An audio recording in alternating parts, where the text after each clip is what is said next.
மாலை நேரம் அலுவலகம் முடிந்து வந்த ஆதி கௌசல்யாவின் வற்புறுத்தலின் பேரில் இரவு உணவையும் அங்கேயே முடித்துக் கொண்டு பிறகு அனைவரிடமும் கூறிக்கொண்டு வைஷ்ணவியை அவன் வீட்டிற்கு அழைத்து சென்றான். அன்றைக்கு கவிதாவின் முகத்திலும் மிக பெரிய மாற்றம் தெரிந்தது. அதை பார்த்து அனைவருக்கும் மிகவும் சந்தோஷமாக இருந்தது. இப்படியே ஒரு மாதம் கடகடவென்று ஓடிக்கொண்டிருக்க பிரியங்காவிற்கு 2வது மாதம் முடிந்து 3வது மாதம் தொடங்கியது.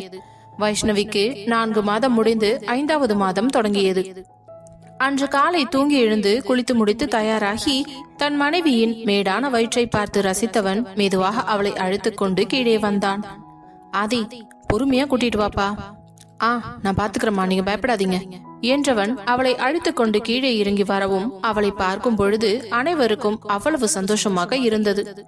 கண்மணி அவள் கீழே வந்ததும் கையை பிடித்து அழைத்து சென்று சாப்பிட அமர வைத்தவர் அவளுக்கு தேவையான டிஃபனை வைத்து, நல்லா சாப்பிடு வைஷு, என் பேர குழந்தைங்க இப்ப நல்லாவே வெளியே தெரிய ஆரம்பிச்சிட்டாங்க. ஆமாத்த, நீங்க கவலைப்படாதீங்க, நான் இப்ப எப்படி சாப்பிடுறேன்னு மட்டும் பாருங்க என்று கூறும் மருமகளை பார்த்து புன்னகைத்தவர் உடனே விஸ்வநாதனை பார்த்து, என்னங்க, வயசுக்கு 4 மாசம் முடிஞ்சு 5வது மாசம் தொடங்கிடுச்சு. அதான் எல்லாரையும் கூப்பிட்டு 5வது மாசம் வளையல் போட்டுடலாம்னு இருக்கேன். நீங்க என்னங்க நினைக்கிறீங்க? ரொம்ப சந்தோஷமான விஷயமாச்சே, தாராளமா செய்யலாம் கண்மணி. நீ இன்னைக்கே ஜோசியருக்கு போன் பண்ணி நல்ல நாளும் நல்ல நேரமும் குறிச்சு வாங்கிடு, சரியா?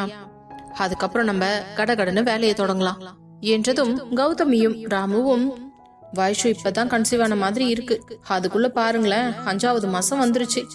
இன்னும் கொஞ்சம் மாசம் கழிச்சு நம்ம வீட்டுக்கு 2 குட்டி பசங்க வர போறாங்க. செம்ம ஜாலியா இருக்கும்கா என்று கூற உடனே ராமு, கௌதமி, யாரு சந்தோஷமா இருக்காங்களோ இல்லையோ, எனக்கும் அண்ணனுக்கும் செம்ம ஹாப்பி. நாங்க 2 பேரும் தான் இங்க தனியா இருக்க மாதிரி ஒரு ஃபீல் ஆகுது. என்னங்க நீங்க இப்படி சொல்றீங்க? ஆமா, எப்ப பார்த்தாலும் நீயும் அண்ணியும் ஒன்னா சேர்ந்துதான் குசு குசுன்னு பேசிட்டு இருக்கீங்க. எங்களை யாரு கண்டுக்கிறீங்க? அட்லீஸ்ட் எங்க பேர பிள்ளைங்க கூடவாச்சும் விளையாடிட்டு இருப்போம்ல என்று இவர்கள் ஆளாளுக்கு போட்டி போட்டு கொண்டிருப்பதை பார்த்து கொண்டிருந்த ஆதிக்கு சிரிப்புதான் வந்தது. இருங்க இருங்க, ஒரு நிமிஷம், இங்க என்ன நடக்குது? எதை பத்தி நீங்க பேசிக்கிட்டு இருக்கீங்க? குழந்தையோட அப்பா நான் தான், என்கிட்ட ஒரு வார்த்தை கூட நீங்க எதுவுமே சொல்ல மாட்டீங்க என்றதும் கண்மணி ஆதியை பார்த்து சிரித்து விட்டு, ஆதி, நம்ம வயசுக்கு 5வது மாசம் வளையல் போட்டு சின்னதா வளகாப்பு மாதிரி பண்ணணும்பா. என்னம்மா சொல்றீங்க? அது டெலிவரிக்கு முன்னாடி தானே பண்ணுவாங்க, அப்ப கூட வயிறெல்லாம் பெருசா இருக்குமே.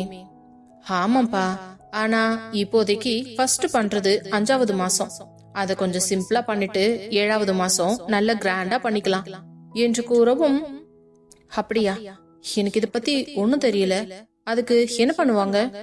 ஒண்ணு இல்லப்பா, வைஷ்வ உட்கார வச்சு எல்லாரும் நலங்கு வச்சு 5 வகையான சாப்பாடு செஞ்சு அதை அவளுக்கு ஊட்டி விட்டு கை நிறைய கண்ணாடி வளையல போட்டு ஆசீர்வாதம் பண்ணுவாங்க. குழந்தை நல்லபடியா பிறக்கணும், அவளும் ஆரோக்கியமா இருக்கணும்னு. அப்படியாமா, நல்லா இருக்கே கேக்குறதுக்கு. ஆனா இது இப்ப பண்ணியே ஆகணுமா? ஆமா, கண்டிப்பா பண்ணணும். 5 மாசத்துல இருந்து அம்மாவோட வயிற்றுக்குள்ள இருக்க குழந்தையோட அசைவை பார்க்க ஆரம்பிக்கலாம்.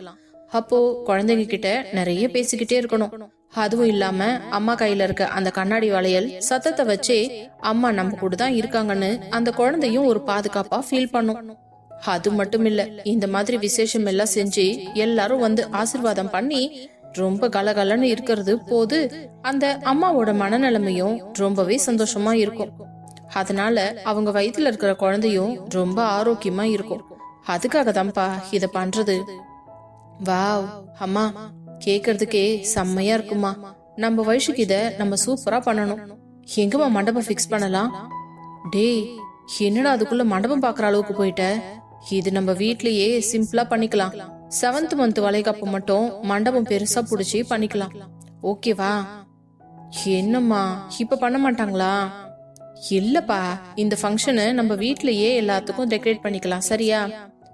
சரிம்மா, ஆனா இந்த ஃபங்க்ஷனுக்கு நான் எப்படி உங்களை அலோவ் பண்றதுனால 7th மந்த் ஃபங்க்ஷனுக்கு என்னோட கண்ட்ரோல்ல ஃபுல் அண்ட் ஃபுல் நானே எல்லாமே ரெடி பண்ணுவேன். இந்த விஷயத்துல யாருமே குறுக்க வரக்கூடாது. கண்டிப்பா கேட்க மாட்டோம்டா. உன் பொண்டாட்டிக்கு நீ எப்படி எல்லாம் செய்யணும்னு ஆசைப்படுறியோ தாராளமா செய் என்று பேச பேச வைஷ்ணவிக்கு மிகவும் சந்தோஷமாக இருந்தது. அந்த சந்தோஷத்திலேயே அனைத்து உணவையும் சாப்பிட்டு முடித்தவள், அத்தை பாத்தீங்களா, நான் எப்படி எல்லாத்தையும் சாப்பிட்டு முடிச்சிட்டேன். வாவ் வைஷு சூப்பர்மா. பாத்தீங்களா, என் மருமக சொன்ன மாதிரியே தட்டை காலி பண்ணிட்டா. இப்பதான் எனக்கும் சந்தோஷமா இருக்கு என்று மெதுவாக எழுந்திருக்க போக, அப்பொழுது ஆதி வைஷுவை பார்த்து, மெதுவா, எப்பவுமே சேர கொஞ்சம் பின்னாடி நகர்த்திட்டு அப்புறமா எழுந்துரு. தயவு செஞ்சு நீ தடியா எழுந்திருக்காதடி, எனக்கு பயமா இருக்கு என்றவன் சாப்பாட்டை வைத்து விட்டு எழுந்து அவளுடன் வர, ஆதி நீங்க போய் சாப்பிடுங்க. என்னடி, நான் சாப்பிட்டு முடிச்சிட்டேன், நீயே திரும்பி பாரு என்றதும் தட்டை பார்க்க காலியாகத்தான் இருந்தது. உங்களுக்கு போதுமா? போதுண்டி, சரி நீ வா என்றவன் அவளை அழைத்து கொண்டு சென்று கை கழுவி விட்டு அழைத்து வந்து, அம்மா நாளைக்கு வைஷுக்கு செக்கப் இருக்கு, நாங்க ஹாஸ்பிட்டலுக்கு போகணும். அதுவும் இல்லாம ஒரு ஸ்கேன் பண்ணணும்னு வேற சொல்லி இருக்காங்க. அப்படியா ஆதி? சரிப்பா, இந்த தடவை ஸ்கேனுக்காவது நான் வரலாம்ல? நோ நோ, எந்த ஸ்கேனுக்கும் எந்த செக்கப்புக்கும் யாருமே வரக்கூடாது. என் பொண்டாட்டிய நான் மட்டும் தான் கூட்டிட்டு போவேன். டேய், இதெல்லாம் ரொம்ப அநியாயம்டா. எப்ப பார்த்தாலும் என் பேர பிள்ளைங்கள நீ மட்டும் போய் பாத்துட்டு வர. அவங்கள எங்க கண்ணால பாக்கணும்னு எங்களுக்கும் ஆசை இருக்கும்ல. உங்களுக்கு அவ்வளவு ஆசையா இருந்தா ரூம்ல போய் போட்டோ இருக்குதுல்ல, அதுல பாருங்க. டேய், அப்பெல்லாம் குழந்தைக்கு உருவமே இருக்காதுடா. இப்பதான் குழந்தைக்கு எல்லா உருவமும் வந்திருக்கும். நிஜமா பார்த்த? குழந்தைக்கு இந்நேரம் முழு உருவம் வந்திருக்குமா? ஆமா வைஷு, கை, கால், மூக்கு, கண்ணு, காது, கழுத்து, நாக்கு எல்லாமே நம்மள மாதிரியே வந்திருக்கும் தெரியுமா? கைவிரல் எல்லாம் கூட அவ்வளவு அழகா இருக்கும். என்னத்த சொல்றீங்க, நிஜமாவா? ஆமா வைஷு, 5 மாசம் ஆயிட்டாலே குழந்தைங்க முழு உருவம் வச்சிடுவாங்க என்றதும் ஆதியின் கண்கள் அப்படியே 2ஆக பிளந்து கொண்டு விரிந்தது. அதை பார்த்தவர்களுக்கு சிரிப்பு வர, ஆதி என்னடா இப்பவே உன் கண்ணு விரியுது? அம்மா, எனக்கு இப்பவே என் குழந்தைய பார்க்கணும்னு ஆசையா இருக்கு. அது சரி, நாளைக்கு தான் டாக்டர் வர சொல்லி அப்பாயின்மெண்ட் கொடுத்திருக்காங்க, ஞாபகம் இருக்குது இல்ல?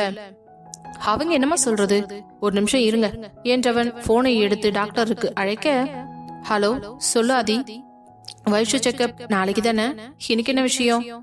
ஆண்டி, நான் இன்னைக்கே வைஷுவை கூட்டிட்டு வரேன். ஏன், நாளைக்கு என்னாச்சு? இல்ல, அவளுக்கு ஸ்கேன் பண்ணணும்னு சொன்னீங்கல்ல? ஆமா, அதுக்குதான் நாளைக்கு கூட்டிட்டு வர சொன்னேன்.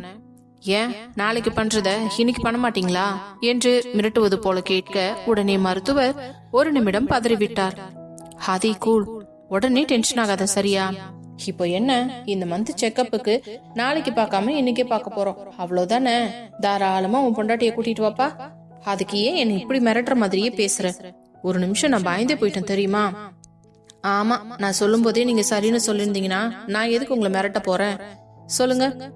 சரி, இன்னும் 1/2 ஹவருக்குள்ள நாங்க அங்க இருப்போம், எல்லாத்தையும் ரெடி பண்ணிக்கோங்க என்றவன் அவருடைய பதிலுக்காக காத்திருக்காமல் போனை கட் செய்து விட்டு, வைஷு நீ இங்கே உட்கார், நான் போய் மேல ஹாஸ்பிட்டல் ஃபைல்ஸ் எல்லாம் எடுத்துட்டு வந்துடுறேன் என்று வேக வேகமாக மேலே அறைக்கு ஓடினான். அதை பார்த்த கண்மணி, விஸ்வநாதன், கௌதமி, ராமமூர்த்தி என்று அனைவரும் சிரித்து கொண்டிருக்க, வைஷு ஆ என்று வாயை பிளந்து கொண்டிருந்தாள். என்ன வைஷு, உனக்கு ரொம்ப அதிர்ச்சியா இருக்கா? ஆமாத்த, இந்த ஆதி கொஞ்ச நேரத்துல எப்படி ஹைப்பர் ஆயிட்டார் பாத்தீங்களா? என் புள்ள அவன் குழந்தைங்க மேல இவ்ளோ பாசம் வச்சிருக்கான்னு இதுலயே தெரிஞ்சு போச்சு. ஸ்கேன்ல குழந்தைய பாக்கலாம்னு மட்டும்தான் ஆர்வமா இருந்திருப்பான். நான் வேற ஆர்வத்தை தூண்டி விடுற மாதிரி குழந்தைக்கு முழு உருவம் வச்சிருக்கும்னு சொன்னேன்ல, அதான் என் பிள்ளைக்கு பொறுமை இல்ல, இன்னைக்கே அதை பார்த்தாகணும்னு ஆசைப்படுறான். சரி, நீங்க 2 பேரும் பார்த்து கவனமா ஹாஸ்பிட்டல் போயிட்டு வாங்க. அதுக்குள்ள நான் ஜோசியருக்கு போன் பண்ணி நல்ல நாள குறிச்சு வைக்கிறேன் என்றவர் கௌதமியை பார்த்து, கௌதமி, அனு காலேஜ் கிளம்பிட்டாளா? கிளம்பிட்டாக்கா, இன்னைக்கு கொஞ்சம் சீக்கிரமாவே கிளம்பிட்டா. அப்படியா, சரி ஓகே. வைஷுக்கு ஹாஸ்பிட்டல் எடுத்துட்டு போறதுக்கு ஒரு பாக்ஸ்ல கொஞ்சம் ஃப்ரூட்ஸ் எல்லாம் கட் பண்ணி போட்டு கொடுத்துருமா. அப்புறம் ஒரு தண்ணி பாட்டில் வச்சிரு, அது கூடவே பிளாஸ்க்ல பாலும் வச்சிரு. அத்தை, எதுக்கு இவ்ளோ? நான் ஹாஸ்பிட்டல் போயிட்டு உடனே திருப்பி தானே வரப்போறேன். அப்படி இல்ல வைஷு, இந்த டைம்ல எப்ப வேணாலும் பசி வரும். பசிக்கிற டைம்ல அவுட் சைட் ஃபுட் எதுவும் சாப்பிடக்கூடாது. அதனாலதான் வீட்ல இருந்தே ரெடி பண்ணி கொடுத்து அனுப்புறோம். வேண்டாம்னு சொல்லாம எடுத்துட்டு போ. சரிங்க அத்தை என்று சிரித்துக்கொண்டே அமர்ந்தவள் ஆதி கீழே வருவதை பார்த்து அவன் கீழே வரும் வரை அமைதியாக இருந்து அந்த ஹாஸ்பிட்டல் ஃபைலை கையில் வாங்கி கொண்டு, என்ன ஆதி, என்னோட மொபைல் எடுத்துட்டு வந்தீங்களா? ஐயோ இல்லடி, மறந்துட்டேன். பாத்தீங்களா, உங்க பிள்ளைங்களை பார்க்க போற ஆர்வத்துல என்ன மறந்துட்டீங்க. எப்பவும் என் போனை நீங்க தானே எடுத்துட்டு வருவீங்க. சாரி வைஷு, இப்ப போய் எடுத்துட்டு வரேன் பாரு என்று மீண்டும் குடுகுடுவென்று ஓடியவன் அவள் போனை எடுத்துக்கொண்டு ஓடி வந்து நிற்க லேசாக அவனுக்கு மூச்சு வாங்கியது. ஆதி, இப்படி வந்து உட்காருங்க என்று அவனை அழைத்து அமர வைக்க அப்பொழுது அங்கு நடப்பது அனைத்தையும் விஸ்வநாதனும் ராமமூர்த்தியும் கவனித்துக் கொண்டுதான் இருந்தனர். ஆனால் அவர்களை பார்க்காதது போல பேப்பரை எடுத்து படித்துக்கொண்டு பாவலா செய்து கொண்டிருந்தனர். அங்கிருந்த ஜக்கிலிருந்து தண்ணியை எடுத்து ஒரு கிளாஸில் ஊற்றி அவன் கையில் கொடுத்தவள், எதுக்கு அது இப்படி ஓடுறீங்க? கொஞ்சம் நிதானமா போலாம்ல. என்ன வைஷு, ஹாஸ்பிட்டல் போகணும், லேட் ஆகுது இல்ல? ஆமா, அப்படியே நீங்க சராசரி மனுஷன். இந்த மாதிரி ஹாஸ்பிட்டல்ல போய் டோக்கனை வாங்கிட்டு அந்த நம்பர் எப்ப வரும்னு பாத்திருந்து அதுக்கப்புறமா டாக்டரை போய் பார்த்து ஸ்கேனுக்கு வெயிட் பண்ணி ரிசல்ட் வாங்கி அலையிற மனுஷன் மாதிரி எதுக்கு இவ்வளவு சீன் போடுறீங்க? நம்ம போன உடனே டாக்டர் பார்க்க போறோம், உடனே ஸ்கேன் பண்ண போறோம், அவ்வளவுதானே. என்னடி இவ்வளவு ஈஸியா சொல்லிட்ட? ஆமா ஆதி, இதே நான் சொன்ன மாதிரி எல்லாம் மாசம் மாசம் எவ்வளவு பேர் கஷ்டப்பட்டு அவ்வளவு நேரம் வெயிட் பண்ணி அவங்க மனைவியை கூட்டிட்டு போய் காட்டிட்டு வராங்க. சில பேர் அதுக்கு பயந்துகிட்டு வரமாட்டாங்க. அவங்கள அப்பா அம்மா இல்லனா மாமியார் மாமனார் கூட அனுப்பி வச்சிருவாங்க. நீங்க அந்த மாதிரி ஒரு சிச்சுவேஷன்ல இல்லன்னு நினைச்சு சந்தோஷப்பட்டுக்கோங்க. இன்னொரு தடவை இப்படி ஓடுறத நான் பார்த்தேன், அவ்வளவுதான் என்று கையை கட்டிக்கொண்டு முகத்தை திருப்பிக் கொள்ள உடனே விஸ்வநாதன் ராமமூர்த்தியிடம், டேய் ராமு, என் மருமகளை பாத்தியா? எவ்வளோ புத்திசாலித்தனமா பேசுறா. ஆதிக்கே கிளாஸ் எடுக்கிறாடா.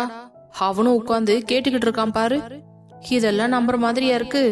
நம்ம பேசுறத என்னைக்காவது இந்த பையன் காது கொடுத்து கேட்டிருக்கானா? இன்னைக்கு பாரு, பொண்டாட்டி பேசும்போது பொட்டி பாம்பா உட்கார்ந்து கேக்குறான். எப்படித்தான் இந்த பிள்ளைங்க எல்லாம் பொண்டாட்டி வந்தோடனே அப்படியே மாறிடுறாங்களோ தெரியல என்றதும் உடனே ராமு, என்னன்னா இதுக்கு நம்ம 2 பேரும் மட்டும் விதிவிலக்கா என்ன? சரி சரி விடு, உடனே நம்ம 2 பேர்த்த பத்தி சொல்லிடுவ என்று கூற அதே நேரம் கௌதமி அந்த பேக்கை எடுத்து கொண்டு வந்து வைஷுவின் கையில் கொடுக்க, சித்தி என்ன இது? இல்லாதி, இனிமே வைஷுக்கு எப்ப பசி எடுக்கும்னு சொல்ல முடியாது. அதான் பிளாஸ்க்ல சூடா பால் அப்புறம் கொஞ்சம் ஃப்ரூட்ஸ் கட் பண்ணி ஒரு கப்ல போட்டிருக்கேன். அது கூடவே ஒரு பாட்டில் தண்ணி வச்சிருக்கேன், அவ்வளவுதான். நல்ல வேலை செஞ்சீங்க, சரி கொடுங்க என்றவன் அதையும் வாங்கி கொண்டு, சரி வைஷு வா போலாம் என்று அவளை அழைத்து கொண்டு செல்ல அனைவரிடமும் கூறிவிட்டு சென்றவள் பூஜை அறையின் முன்னாடி சென்று நின்று கொண்டு கண்ணை மூடி கடவுளை பிரார்த்தித்தாள். கடவுளே, எங்க குழந்தைங்க ரொம்ப நல்லா இருக்கணும், அவங்களுக்கு எந்த பிரச்சனையும் வரக்கூடாது. இன்னைக்கு ஸ்கேன்ல அவங்க நல்லா இருக்காங்கன்னு டாக்டர் சொல்லணும், அதுக்கு நீங்க தான் அருள் புரியணும் என்று வேண்டிக் கொண்டவள் பிறகு வெளியே வர அவளை மெதுவாக அழைத்து வந்து காரில் முன் சீட்டில் அமர வைத்தவன் அந்த பேக்கை எடுத்து பின் சீட்டில் வைத்து விட்டு பின்பு டிரைவர் சீட்டில் அமர்ந்து காரை எடுக்கும் பொழுது, வைஷு சீட் பெல்ட் போட்டுக்கோ. வேண்டாம் ஆதி, அது ரொம்ப டைட்டா இருக்கும். கீழே வைஷு, சீட் பெல்ட் போடு, அதுதான் சேஃப்டி என்றதும் வேறு வழி இல்லாமல் அமைதியாக போட்டுக்கொண்டவளை பார்த்து சிரித்தவன், தட்ஸ் மை கேர்ள் என்று விட்டு காரை ஸ்டார்ட் செய்து நேராக ஹாஸ்பிட்டலுக்கு சென்றான். அங்கே உள்ளே நுழைந்ததும் ரிசப்ஷனில் ஃபைலை கொடுக்க அதை வாங்கி கொண்டவர்கள், சார் வாங்க வாங்க, நீங்க வந்த உடனே ஃபர்ஸ்ட் உங்களை ஸ்கேன் ரூமுக்கு அனுப்பிட சொன்னாங்க. அதுக்கப்புறம் டாக்டருக்கு இன்ஃபார்ம் பண்ண சொன்னாங்க. நீங்க ஸ்கேன் ரூம் போயிடுங்க மேடம், டாக்டர் வந்துருவாங்க என்று கூற, சரி என்று கூறிவிட்டு வைஷ்ணவியை மெதுவாக கையை பிடித்து அழைத்து கொண்டு ஸ்கேன் ரூமிற்கு சென்று அவளை அங்கே படுக்க வைத்து விட்டு அவள் அருகே நின்று கொண்டிருந்தவன் அவளது புடவையை இடுப்பில் கொஞ்சம் லூஸ் செய்து விட்டான். ஆதி, என்ன பண்றீங்க? என்னடி, ஆன்டி ஸ்கேன் பண்ண வரும்போது இது கொஞ்சம் லூஸ் பண்ணணும்ல, அது அப்ப பண்ணிக்கலாம்ல, இப்பவே ஏன் பண்றீங்க? அட ஏண்டி நீ வேற, இப்ப சும்மா தானே இருக்கும், அதான் இப்பவே பண்ணி வச்சுட்டா அவங்க வந்த உடனே ஈஸியா இருக்கும்ல. ஐயோ படுத்துறீங்க ஆதி என்று அவள் கூறிக்கொண்டிருக்க ஒரு வழியாக அவள் புடவையை முழுவதும் லூசாக்கி விட்டான். வைஷு, நெக்ஸ்ட் டைம்ல இருந்து நீ சுடிதார் போட்டுக்கடி. ஏன் ஆதி? இல்ல, சுடிதார் போட்டுக்கிட்டீன்னா உனக்கு கம்ஃபர்டபுளா இருக்கும் இல்ல? அப்படியெல்லாம் இல்ல, எனக்கு சாரி தான் கம்ஃபர்டபுளா இருக்கு. சரி, அப்புறம் இஷ்டம் என்றவன் கதவு பக்கம் யாராவது வருகிறார்களா என்று பார்த்துவிட்டு பின்பு மெதுவாக குனிந்து வைஷ்ணவியின் வயிற்றில் இருக்கும் அவர்களது மகவுகளுக்கு முத்தமிட்டான். அது வைஷ்ணவிக்கு ஒரு குறுகுறுப்பை ஏற்படுத்த, ஆதி என்ன பண்றீங்க? ஏண்டி, என் பிள்ளைங்களுக்கு முத்தம் கொடுக்கறேன், அதுக்கு கூட உனக்கு கஷ்டமா இருக்கா? அப்படி சொல்லல, இது ஹாஸ்பிட்டல், அதான். இங்க யார் என்ன சொல்லுவாங்க? என் பொண்டாட்டி வயித்துல நான் முத்தம் கொடுக்கறதுக்கு? நீ பேசாட்டி இரு வைஷு, எல்லாத்துக்கும் பயந்துகிட்டே இருக்காத என்று அவள் வயிற்றை தடவிக்கொண்டே பேசிக் கொண்டிருக்க அதே நேரம் டாக்டர் உள்ளே வந்தார். ஆதியின் செய்கையை பார்த்து சிரித்தவர், ஏனாதி, இப்பவே குழந்தைங்களை காக்கா பிடிக்கிறியா? என்ன ஆண்டி இப்படி சொல்றீங்க? என் பிள்ளைங்கள நான் எதுக்கு காக்கா பிடிக்கணும்? அவங்களுக்கு தெரியும் அப்பாவோட பாசத்தை பத்தி, அத அவங்களே புரிஞ்சுப்பாங்க. நான் ஒன்னும் காக்கா பிடிக்கணும்னு அவசியம் இல்ல. சரிப்பா, தெரியாம சொல்லிட்டேன். இப்ப நம்ம ஸ்கேன் எடுக்கலாமா? அத செய்யுங்க ஃபர்ஸ்ட். என்ன வைஷு, எப்படித்தான் உன் புருஷனை வீட்டுல வச்சு சமாளிக்கிற என்று கேட்கவும் அவரை பார்த்து லேசாக புன்னகைக்க, நல்ல புருஷன், நல்ல பொண்டாட்டி, சரி நாம வேலையை பார்ப்போம் என்றவர் ஸ்கேன் செய்ய தொடங்கியதும் ஆர்வமாக அந்த ஸ்கிரீனை பார்த்து கொண்டிருந்த ஆதி, ஆண்டி, என்ன ஆதி, குழந்தைங்க எப்படி இருக்காங்க? குழந்தைங்க 2 பேருமே நல்லா இருக்காங்க, ஒரு பிரச்சனையும் இல்ல. வைஷு, உனக்கு இப்போ குழந்தைங்களோட மூமெண்ட்ஸ் தெரியுதா? இன்னும் இல்ல டாக்டர். சரி, ஓகே, எப்படியும் இன்னும் ஒரு 1 or 2 வீக்ஸ்க்குள்ள கண்டிப்பா மூமெண்ட்ஸ் தெரியும். அது என்னவோ ஏதோன்னு நினைச்சிட்டு நீ பயப்படாத, சரியா? அதுதான் குழந்தையோட அசைவு. இனிமே குழந்தை கை கால் அசைக்கிறது, உருண்டு பிறண்டு படுக்கிறது, இந்த மாதிரி எல்லாம் செய்யும் என்றதும் அதை கேட்கும் பொழுதே அவளுக்கு மிகவும் சந்தோஷம் தாங்க முடியவில்லை. எப்பொழுது அந்த தருணம் வரும் என்று ஆவலாக காத்து கொண்டிருந்தாள். உடனே ஆதி, ஆண்டி, குழந்தை இப்போ முரு உருவம் வச்சிருக்குமா? ஆமா ஆதி, எனக்கு பாக்கணும்னு ஆசையா இருக்கு, காட்டுறீங்களா? அதெல்லாம் காட்ட முடியாது ஆதி. என்ன ஆண்டி, நான் பொறுமையா பேசுறேன்னு எனக்கு கடுப்பேத்துறீங்களா? என்ன ஆதி, அதெல்லாம் காட்ட முடியாது என்றவர், சரி அப்பர் பொசிஷன் மட்டும் காட்டுறேன் பாத்துக்கோ என்றதும், ஏன் ஆண்டி, ஜெண்டர் கண்டுபிடிச்சிடுவோம்னு இப்படி சொல்றீங்களா? ஆமா, இது ஹாஸ்பிட்டலோட ரூல்ஸ். கருவுல இருக்க குழந்தை ஆனா பெண்ணான்னு சொல்லக்கூடாது. என்ன ஆண்டி, இவ வயித்துல இருக்கிறது 1க்கு 2 குழந்தை, இந்த ஆதியோட வாரிசு. அது பொண்ணா இருந்தா என்ன, பையனா இருந்தா என்ன, எனக்கு அந்த பாரபட்சம் எல்லாம் கிடையாது.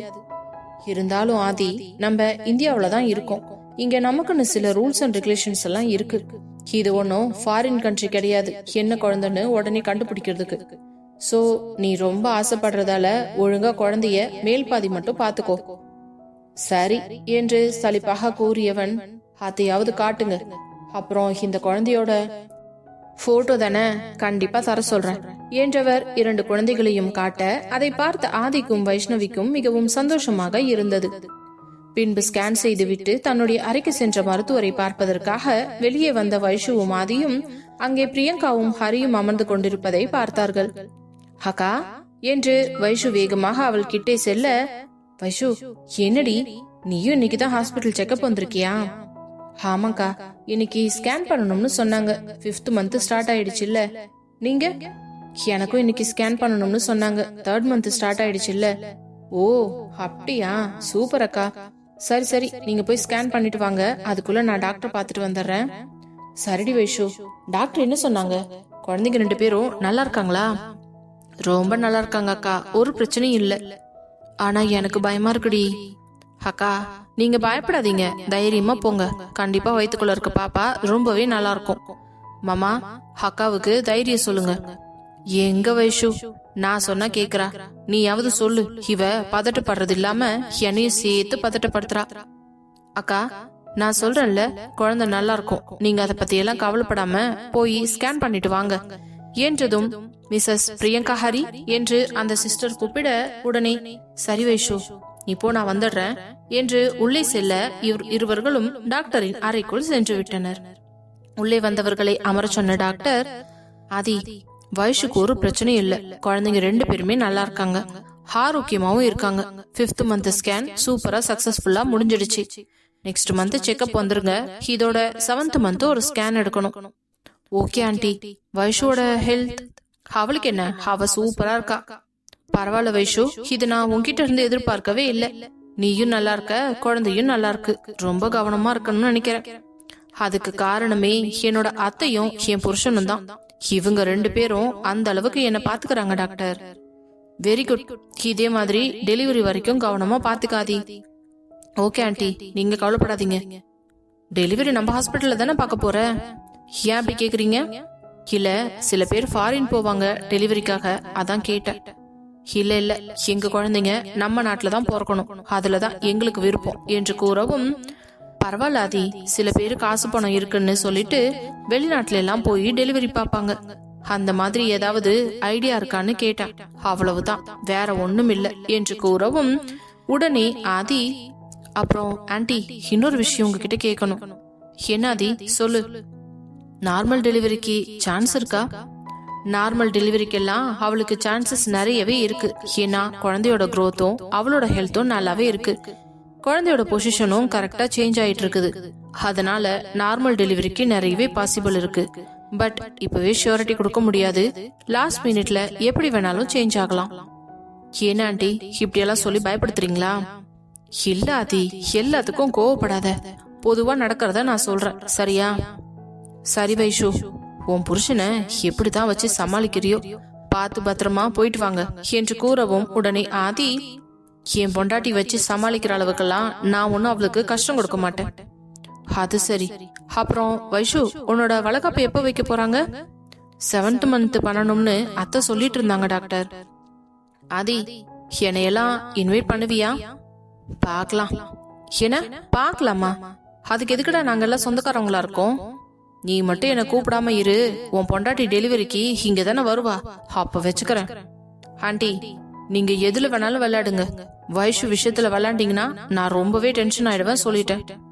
சரிடாப்பா, உங்ககிட்ட சும்மா விளையாட்டுக்கு கூட பேச முடியல. சரி, நீங்க கிளம்புங்க. அப்புறம் ஆண்டி, இன்னொரு விஷயம். இப்போ என்ன, வைஷுவோட அக்கா பிரியங்கா இங்கதான் செக்அப் வந்துட்டு இருக்காங்க தெரியுமே.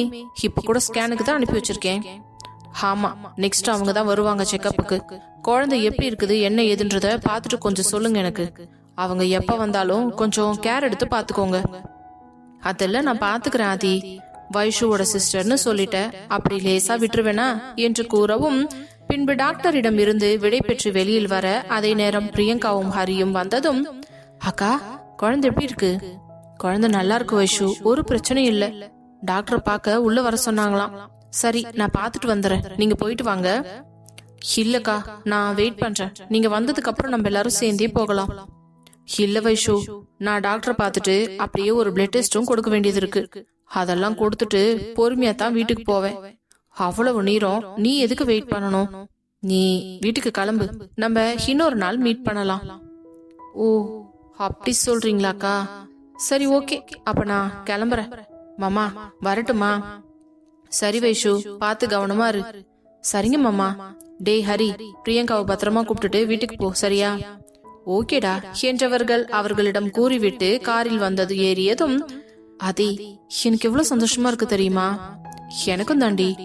இன்னைக்கு நம்ம 2 குழந்தைங்களையும் பார்த்தோம். அப்புறம் போட்டோவை எனக்கு வாட்ஸ்அப்ல சென்ட் பண்ணிட்டாங்க. ஓகே அதே என்று பேசிக் கொண்டிருந்தவர்கள் வீட்டிற்கு வந்து சேர்ந்தனர். அதற்குள் கண்மணி ஜோசியருக்கு போன் செய்து வரும் வாரத்திலேயே ஒரு நல்ல நாளாக குறித்து வைத்திருந்தார். ஆதியும் வைஷுவும் உள்ளே வந்தவுடன் அவளை அமர வைத்துவிட்டு அவளுக்கு ஜூஸ் கொடுத்தவர், ஆதி, வர புதன்கிழமை அன்னைக்கு 5வது மாசம் வளையல் போடுற ஃபங்க்ஷனை வச்சுக்கலாம்னு ஜோசியர் நாள் குறிச்சு கொடுத்திருக்காரு. ரொம்ப சந்தோஷமா. அதுக்கு ஏதாச்சும் அரேஞ்ச்மெண்ட்ஸ் பண்ணணுமா? ஒன்னும் வேண்டாம்ப்பா, எல்லாமே நானே பாத்துக்கிறேன். வீட்டுல கொஞ்சம் டெக்கரேஷன் ஒர்க் மட்டும் பண்ண வேண்டியது இருக்கும். சரிம்மா, அதெல்லாம் நான் பாத்துக்கிறேன், நீங்க மத்ததெல்லாம் பாத்துக்கோங்க. சரி, அப்புறம் வைஷு, என் பேர பசங்க எப்படி இருக்காங்க? நல்லா இருக்காங்க அத்தை, ஒரு பிரச்சனையும் இல்ல. சரிம்மா, இத கேக்குறதுக்கு தான் இவ்வளவு நேரம் வெயிட் பண்ணிக்கிட்டு இருந்தேன். நீ மேல ரூமுக்கு போ என்று அவளை அனுப்பி வைத்தார். இப்படியே ஒரு வாரம் வேக வேகமாக சென்று கொண்டிருக்க, நாளை வைஷுவிற்கு வளையல் போடும் ஃபங்க்ஷன் இருப்பதால் வீட்டில் அதற்கான அலங்கார ஏற்பாடுகள் எல்லாம் ஜோராக நடந்து கொண்டிருந்தது. கண்மணி இந்த முறை அக்கம் பக்கத்தில் இருக்கும் அனைவரையும் அழைத்திருந்தார். அதே மாதிரி கௌசல்யா, பிரியங்கா, கவிதா, ஹரி, சுரேஷ், விஸ்வா என்று அனைவரையும் அழைக்க வீட்டில் உள்ள அலங்கார ஏற்பாடுகள் எல்லாம் பிரம்மாண்டமாக தயாராகி கொண்டிருந்தது. அதை பார்த்து அனைவரும் மிகவும் ஆச்சரியமாகினர். ஆதி, இது 5th month ஃபங்க்ஷன் தான், இப்பவே இவ்வளவு கிராண்டா செய்யணுமா? அம்மா, போர்க்க போறது என்னோட குழந்தைங்க. இந்த ஆதியோட குழந்தைங்களுக்கு ஃபர்ஸ்ட் செய்யற ஃபங்க்ஷன், அது அப்படி சிம்பிளா விட்டுற முடியுமா? என்னடா நீ வீட்டுல செய்யறதே இவ்வளவு பிரம்மாண்டமா பண்ற, இன்னும் மண்டபத்துல பண்ணா அதுக்கு மேல தாறுமாறா இருக்கும். நீங்க பார்க்க தானே போறீங்க என்றவன் வேலையில் பிஸியாகி விட, இதையெல்லாம் பார்த்த வைஷுவிற்கும் அதிர்ச்சியாகத்தான் இருந்தது. என்ன இந்த ஆதி இவ்ளோ பிஸியா வேலை பார்த்துட்டு இருக்காரு, பொண்டாட்டிய கண்டுக்கவே மாட்டாரே என்று குழம்பிக் கொண்டிருந்தவள், நைட்டு தூங்குறதுக்கு இங்கத்தானே வரணும், அப்ப பேசிக்கிறேன் என்று கூறிவிட்டு அமர்ந்திருந்தாள். பிறகு இரவு உணவை சாப்பிட்டு விட்டு அனைவரும் அறைக்கு சென்றதும் வைஷ்ணவி ஆதியை பார்த்து, ஆதி இன்னைக்கு ஃபுல்லா நீங்க என்ன கண்டுக்கவே இல்லை. என்னடி, நான் கொஞ்சம் வேலையா தானே இருந்தேன், அதுக்கு பொண்டாட்டி கூட கண்டுக்க மாட்டீங்களா? சரிங்க மேடம், சாரி, இனிமே எவ்வளவு வேலையா இருந்தாலும் உங்களையும் கண்டுக்கிறேன், சரியா? ஓகே ஓகே என்றவள், சரி நீங்க வந்து படுங்க, காலையில இருந்து அங்க எங்கன்னு ஓடிக்கிட்டே இருக்கீங்க. எனக்கு ஒன்னும் பிரச்சனை இல்லடி, நாளைக்கு ஃபங்க்ஷன் நல்லபடியா நடக்கணும், எனக்கு அது மட்டும்தான் வேணும். அதெல்லாம் கண்டிப்பா நல்லபடியா நடக்கும், நீங்க வாங்க என்று அவனை அழைத்து தன் மடி மீது படுக்க வைத்து அவன் தலையை மெதுவாக கோதி கொடுக்க சிறிது நேரத்திலேயே குழந்தை போலவே உறங்கிவிட்டான். பின்பு மெதுவாக அவனை இழுத்து தலகாணியில் போட்டவள் அவளும் அவன் அருகில் படுத்துக் கொண்டாள். அடுத்த நாள் காலை பொழுது விடிந்து எழுந்ததும் வைஷ்ணவியை தூக்கி கொண்டு சென்று அவளையும் குளிக்க வைத்து தானும் குளித்தவன் பின்பு வெளியில் வந்து கபோர்டை திறந்து அதிலிருந்து ஒரு கவரை எடுத்து அவள் கையில் கொடுத்து, வைஷு, இந்த சாரி உனக்கு தான். என்னாதி சொல்றீங்க, இதை எப்ப வாங்குனீங்க? நான் உனக்காக 2 டேஸ்க்கு முன்னாடியே வாங்கிட்டேன் என்றதும் அவளுக்கு சந்தோஷத்தில் ஆனந்த கண்ணீர் வந்தது. ஆனா ஆதி, இதுக்கு பிளவுஸ் எல்லாமே ஸ்டிச் பண்ணி ரெடியா தான் இருக்கு என்று அவளை அழைத்து கொண்டு உடைமாற்றும் அறைக்கு சென்று புடவைக்கு அழகாக மடிப்பெடுக்க அதே நேரம் வைஷ்ணவி பாவாடையும் பிளவுஸும் அணிந்து கொண்டு வந்து நின்றாள். பின்பு அழகாக அவளுக்கு புடவையை மடிப்பெடுத்து கட்டிவிட்டவன், வைஷு, உனக்கு இந்த சாரி பிடிச்சிருக்குதாடி? என் புருஷன் எனக்காக ஆசையா வாங்கிட்டு வந்தது, அது எப்படி எனக்கு பிடிக்காம போகும்? சான்ஸே இல்ல, சூப்பரா இருக்காதி. அப்படியா, உனக்கு எங்க பிடிக்காதோன்னு நினைச்சு கொஞ்சம் பயந்துட்டே இருந்தேன். அப்படியெல்லாம் இல்ல, உங்களோட செலக்ஷன் என்னைக்குமே தாறுமாறா இருக்கும் என்று கூறவும் பின்பு அவனும் உடையை மாற்றிக்கொண்டு அவளை அழைத்து வந்து ட்ரெஸ்ஸிங் டேபிளில் அமர வைத்து அவள் தலைமுடியை நன்றாக உலர்த்தியவன் பின்பு அவளை மேக்கப் போட சொன்னான். அவளும் வீட்டில் எப்பொழுதும் போடுவது போல சிம்பிளாக போட்டு முடித்து தலையை சீவி முடித்ததும் பிறகு கொஞ்சம் நகைகளை எல்லாம் எடுத்து அவளுக்கு போடுவதற்கு உதவி செய்தான். கடைசியில் குங்குமத்தை எடுத்து தானே அவன் கையால் அவள் நெற்றி வகுட்டில் வைத்து விட்டு, அவ்வளவுதான், என் பொண்டாட்டி இன்னைக்கு தேவதை மாதிரி ரெடி ஆயிட்டா. இல்லாதி, ரெடி பண்ணிட்டீங்கன்னு சொல்லுங்க. ஆமா, உனக்கு நான் செய்யாம வேற யாரு செய்ய போறாங்க என்று கூறியவன், சரிடி நீ இங்கேயே இரு, நான் கீழே போறேன். ஆதி, என்னை விட்டுட்டு எங்க போறீங்க? கீழே வேலையெல்லாம் கரெக்டா நடக்குதுன்னு பாக்கணும்ல, நான் அனுவ உன்னோட ரூம்க்கு அனுப்பி வைக்கிறேன், சரியா? சரி என்றவன் வேகமாக புறப்பட்டு செல்ல அவன் கையை பிடித்து இழுத்தவள் அவன் கால் மீது தன் காலை வைத்து லேசாக எம்பி அவன் உதட்டில் ஒரு அழுத்தமான முத்தத்தை கொடுத்து விட்டு, தேங்க்யூ சோ மச் ஆதி, அழகான சாரி வாங்கிட்டு வந்து அதை இவ்ளோ அழகா கட்டி விட்டீங்களே, நம்ம 2 பேரும் சேர்ந்து போட்டோ எடுக்கணும்னு உங்களுக்கு ஏன் தோணவே இல்ல? அதனால என்ன வைஷு, இப்ப எடுத்துக்கலாம் என்று அவளை பக்கத்தில் நிற்க வைத்து நிறைய புகைப்படங்களை எடுத்து கொண்டவன் பின்பு அவனிடம் அமரச் சொல்லிவிட்டு கீழே சென்று விட்டான். கீழே போனதும் அனுவிடம், அனு நீ ரெடி ஆயிட்டல்ல? ஆமண்ணா, நான் எப்படி இருக்கேன்? உனக்கு என்னடா, என் தங்கச்சி தேவதை மாதிரி இருக்கா. சரி, மேல அண்ணி தனியா இருக்காங்க, நீ போய் கூட இரு, சரியா?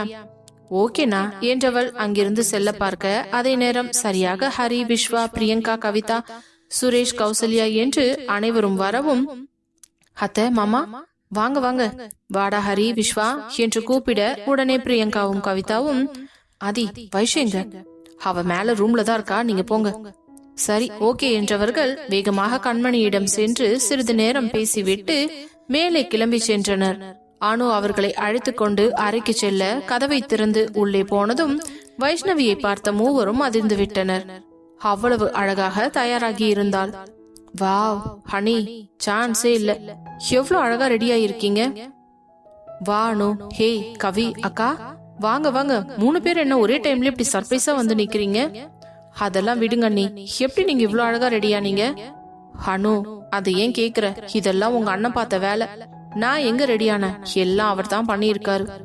இன்னைக்கு நீ எவ்வளவு அழகா இருக்க தெரியுமா வைஷு என்று பிரியங்கா கூற உடனே கவிதா அவள் கிட்டே வந்து அவள் நெற்றியை முறித்து திருஷ்டி கழித்தவள், எனக்கு யாரோட கண்ணும் மேல படக்கூடாது என்றாள் கவிதா. ஆமா, என்ன சொன்னீங்க? நீங்க மட்டும் என்னவா 3 பேரும் உங்களுக்கு தான் ஃபங்க்ஷன் மாதிரி தாறுமாறா ரெடியாகி வந்திருக்கீங்க. அப்படியா என்று இவர்கள் சிரித்து பேசிக் கொண்டிருக்க அதே நேரம் வைஷு, அனு நம்ம எல்லாரும் சேர்ந்து செல்ஃபி எடுத்துக்கலாமா? எடுத்துக்கலாம் நீ என்றதும் அனு அவர்களோடு சேர்ந்து நின்று நிறைய புகைப்படங்களில் எடுத்துக்கொண்டு விட்டு பின்பு மெத்தையில் அமர்ந்து பேச தொடங்கினர். அப்பொழுது வைஷு கவிதாவிடம், கவி எப்படி இருக்கடி? நான் நல்லா இருக்கேன்டி, இப்போ உனக்கு ஓகே தானே? எல்லாம் ஓகே வைஷு, இப்போ எந்த பிரச்சனையும் இல்ல. அதான் நாளையில இருந்து காலேஜுக்கு போகலாம்னு இருக்கேன். சூப்பர் டி, செம்ம. நானும் காலேஜ் வரலாம்னு தான் யோசிச்சுட்டு இருக்கேன். ஆனா எனக்கு கொஞ்சம் ஒரு மாதிரியா இருக்குது. சரி, ஒன்னும் பிரச்சனை இல்ல. நீ காலேஜ் போறல, டெய்லி எனக்கு நோட்ஸ் மட்டும் எடுத்துக்கொடு. ஓகேடி, இதெல்லாம் நீ சொல்லணுமா? நான் வீட்டுக்கு வந்த உடனே உனக்கு கால் பண்ணி எல்லா நோட்ஸுமே சொல்லிடுறேன் என்றதும் உடனே பிரியங்கா, கடடா இந்த 2 படிப்பாளிங்களுக்கு நடுவுல வந்து மாட்டிக்கிட்டோமே என்று கூற உடனே அனு, அதனாலதான் அண்ணி நான் இந்த மாதிரி வேலையெல்லாம் வச்சுக்கிறதே கிடையாது. சும்மா காலேஜுக்கு போனோமா வந்தமான்னு இருப்பேன், அவ்வளவுதான். படிப்புல எல்லாம் பெருசா இன்ட்ரெஸ்ட் காட்டிக்க மாட்டேன் என்றதும் உடனே வைஷ்ணவி, அப்புறம் எப்படி ஆதி உன்னை எதுவுமே கேட்காம இருக்காரு? அண்ணா என்னை எதுவுமே கேட்க மாட்டாங்க. என்னை எப்பவும் எந்த விஷயத்துக்காகவும் ஃபோர்ஸ் பண்ணவும் மாட்டாங்க. எப்பவும் நமக்கு என்ன வருதோ அதுதான் வரும். நம்ம கஷ்டப்பட்டு ட்ரை பண்ணா மட்டும் மாறிடவா போறோம் அப்படின்னு சொல்லுவாரு. பரவாயில்ல, ஆதி மத்தவங்க கிட்ட எப்படியோ தங்கச்சி கிட்ட ரொம்ப நல்ல விதமா தான் நடந்துக்கிறார் என்று கூறி சிரித்து கொண்டிருந்தனர்.